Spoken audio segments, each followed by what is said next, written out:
Good day. My name is Rick Wiedfeldt, and I'm presenting here on behalf of MIPI Alliance as a director on its board of directors and serve as Senior Director of Technology at Qualcomm. In this presentation, we will discuss MIPI Alliance's work in defining solutions and working with other industry standards organizations to advance ADAS and other vehicle technologies. This presentation will overview the MIPI Alliance, the automotive industry needs that MIPI is working to address, the collection of specifications within this work, and a summary to conclude.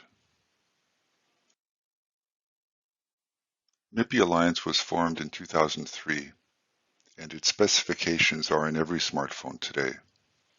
It's somewhat ironic that the earliest challenges that MIPI rose to overcome, namely standardizing the wired connectivity between cameras and APs, apps processors, and APs to displays, are the same ones that MIPI is addressing for today's cars in the form of ADAS connectivity from sensors to ECU and IVI, in-vehicle information, from ECUs to displays. MIPI consists of a vibrant ecosystem that supplies the mobile and mobile-influenced ecosystems.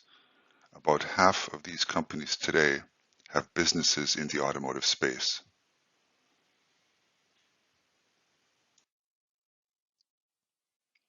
This illustrates the famous MIPI block diagram, illustrating nearly all wired interface connections in our smartphones.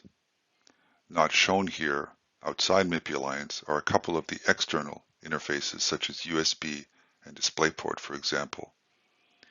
These interfaces are used today in a number of industries beyond mobile, including automotive, and also industrial, aerospace, medical, and IoT. Why this reuse occurs is simply one of practicality. Interfaces implemented in billions of devices can often simply be reused, with little incentive to reinvent the wheel, so to speak. What does change across these ecosystems, though, and which is the subject of SerDes developments in automotive, is the requirement for longer connection distances. 15 centimeters in a smartphone or medical device translates into 15 meters in a car or industrial factory floor. Here we illustrate the contributor and board member companies in MIPI. Not shown are the MIPI adopter members.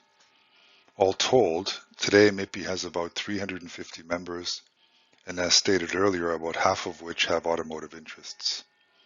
This ecosystem looks forward to the opportunities afforded by MIPI solutions for ADAS and IVI applications.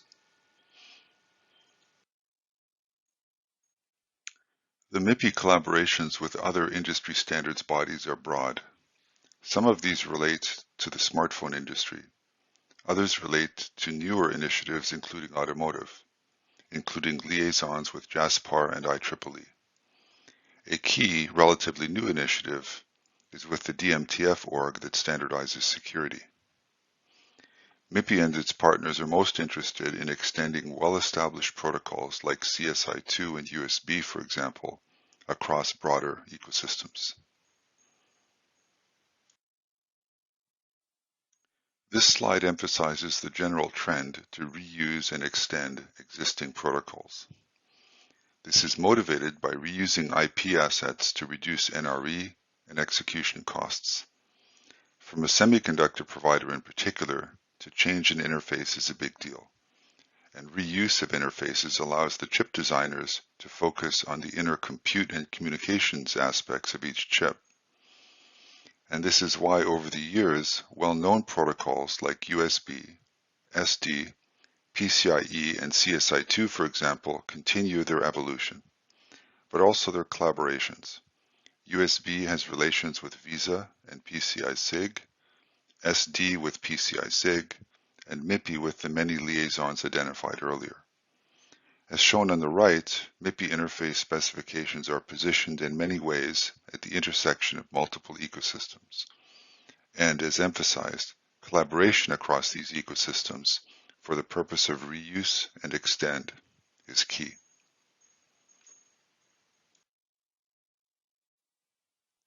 MIPI interfaces have been used in automotive for about a decade now, naturally leveraging all key technologies in the smartphone: cameras, displays, audio, sensors, storage, front end for cellular and Wi-Fi, etc. The differences, of course, that automotive brings is at least twofold: the distance, 15 meters, not 15 centimeters, and the robustness in the presence of automotive noise. Naturally, we will discuss that here.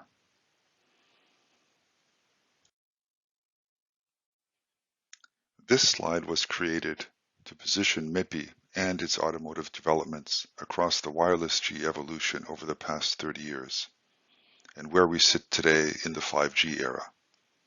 Some key points. Note the vertical axes that illustrate that wired interface speeds are about 10x that of wireless speeds, with a key line of sight to a 100 Gbps speed in the 5G era. This is dictated by the applications, whether they are in the smartphone or in the car.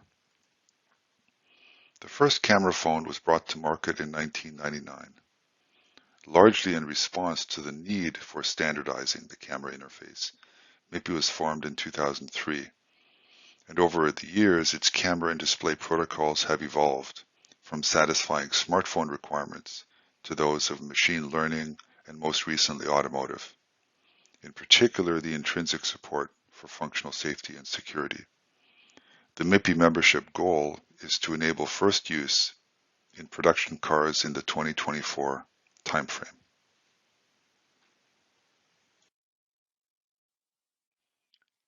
Let's move to the automotive industry needs. An exercise in 2017 identified the camera and display payload trends over the past 15 years in commercial smartphones.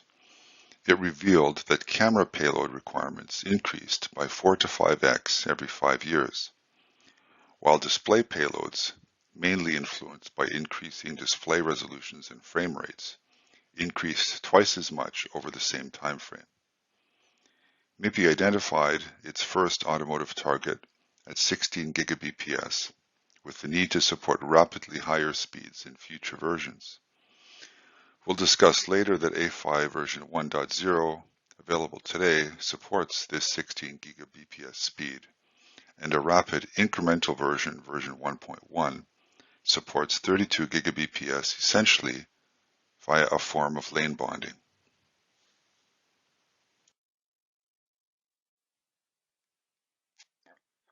This figure illustrates network-based symmetric communications via Ethernet and the high-speed asymmetric communications now required for ADAS cameras and IVI displays.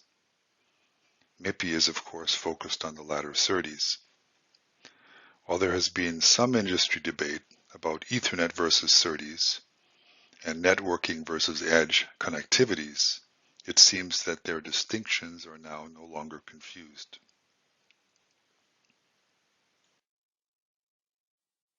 Let us now review the specific MIPI automotive SerDes solutions, known as MAS or MASS. Understand that by MAS is meant a collection of specifications built around in support of the A-PHY specification and supported by upgraded MIPI and partner organization protocols and their adaptation layers to the A-PHY physical layer.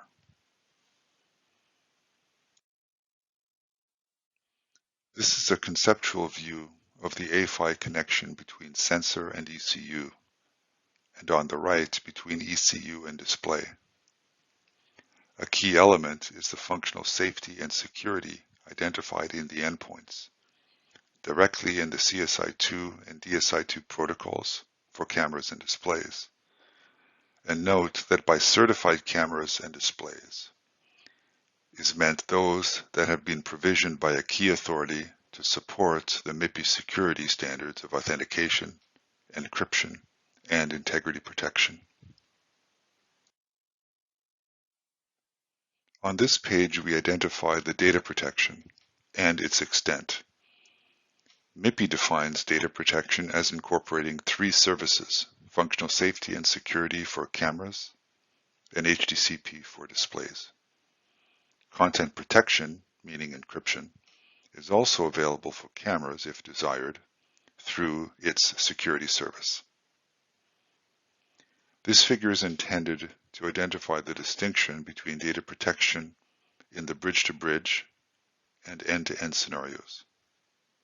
We will show that the desired end-to-end scenario is really only possible if data protection is closely linked to the application protocol in each endpoint. In now many generations of bridge-based SerDes scenarios, the link between the end node and its local SerDes bridge is not protected. Here we illustrate a broader picture of cameras and displays with their own data transmission paths. And again, the conventional bridge-based data protection fails to protect the end-to-end data pathway. Now, while it's true that the connection between camera and its SerDes TX bridge is often physically short distance, it is still vulnerable to security attack.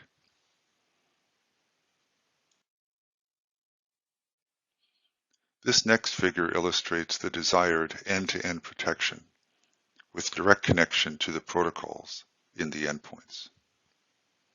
In particular, note the ordering of the data protection services. In the camera case, security is applied first and is then, quote, wrapped by functional safety, with the intent that functional safety is the outer protection layer. In the display case, HDCP is applied first, then security, and then functional safety again as the outer protection layer. This end-to-end data protection is only possible if protection is comprehended by the application protocols themselves. MIPI is updating its CSI2 and DSI2 protocols to enable this end-to-end data protection. Let us take a more detailed look at the pieces providing this end-to-end functionality. We often refer to this end-to-endedness, if you like, as, quote, glass to glass, meaning as encompassing from the glass in the camera sensor through the ECU and all the way to the glass in the display. This is largely a marketing term to capture the scope enabled by the collection of MIPI specs known as MAS.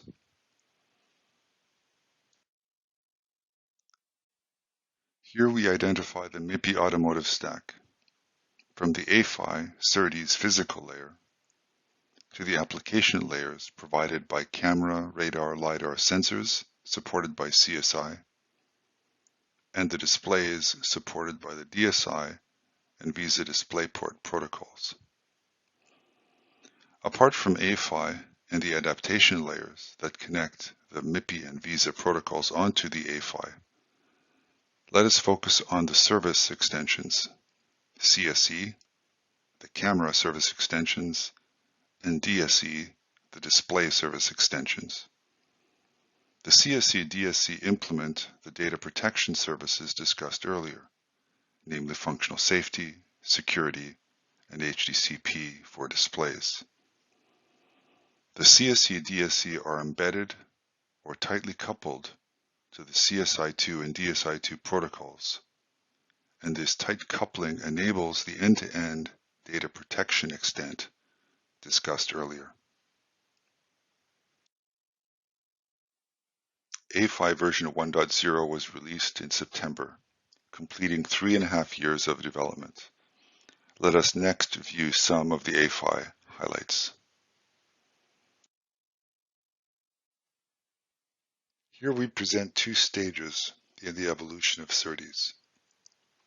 The first phase, from proprietary bridge solutions to a standard, will improve economies of scale and also allow reduced costs and EBOM.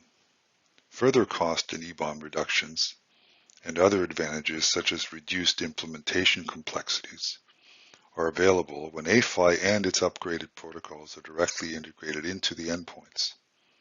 Some of the A-PHY highlights include 16 gigabps performance over 10 to 15 meters, high noise immunity through a new PHY architecture, and support for coax and shielded differential pair channels. It also supports power over cable. A final note is that integration into endpoints may occur in different endpoints at different times.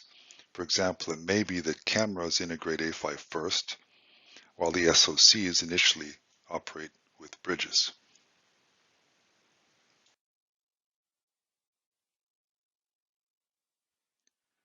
Here we identify that performance and noise immunity requirements differ across applications and OEMs.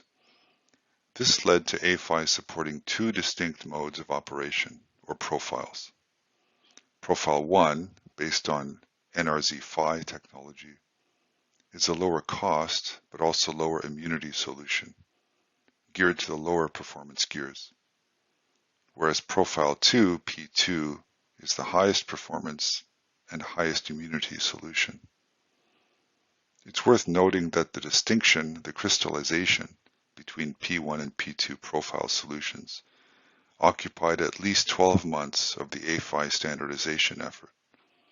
It was largely dominated by discussions of the immunity requirement and the best PHY architecture to meet the requirement.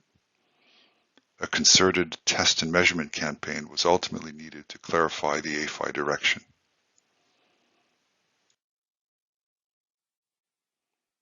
Here we identify the three key elements of the MIPI automotive architecture: the PHY, the protocols, and the extent.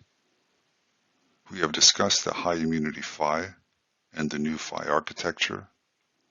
We have discussed the leverage and extension of well-known protocols. And we have discussed the end-to-end capability achievable by the tight coupling of protocols with MIPI's data protection extensions.